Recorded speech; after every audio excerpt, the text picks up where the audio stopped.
Good morning again, everybody. Hope you're in for a fantastic day again.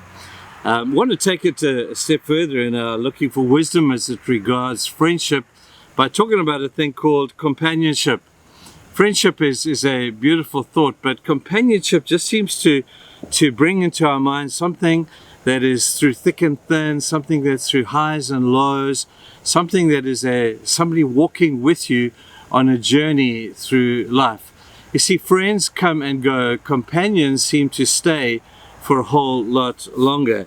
Now, Proverbs 13 verse 20 says this: "He who walks with the wise grows wise, but the companion of fools suffers harm."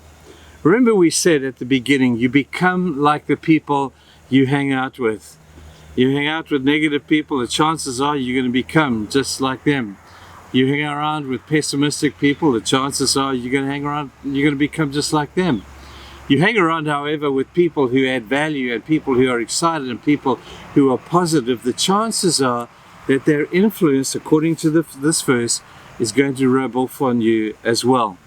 But here's the thing that I'd like to say to you today. I'm always nervous of perfect people, or people who portray themselves as being perfect, because I know full well there is none other than Jesus who is perfect. And perfect people kind of scare me a little bit. I'd rather hang out with people who are real.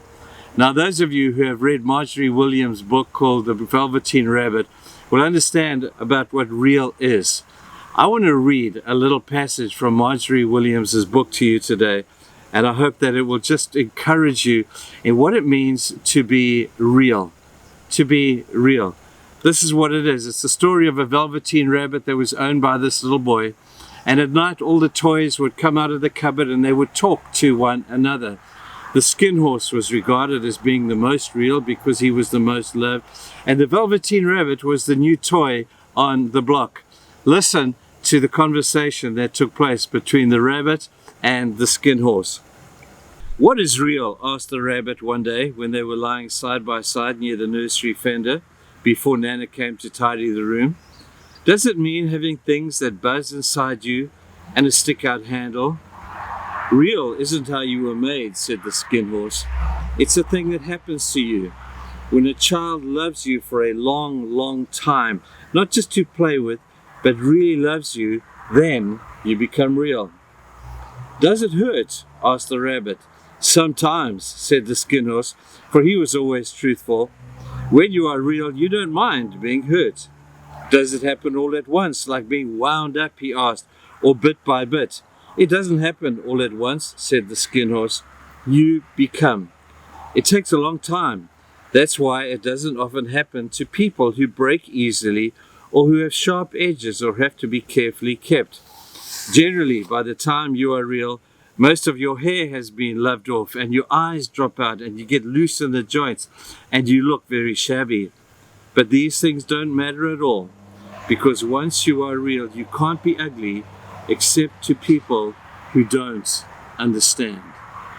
Folks, I read that to you and I just think, wouldn't it be lovely if we found for ourselves people who are real with us, people who epitomize the rough and tough of life.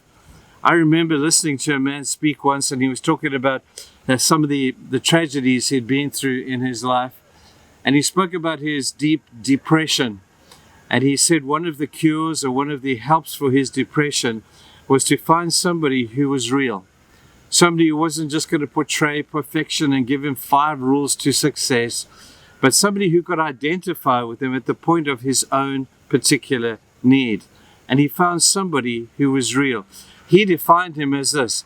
He defined him as a person who walked with a limp, just like him.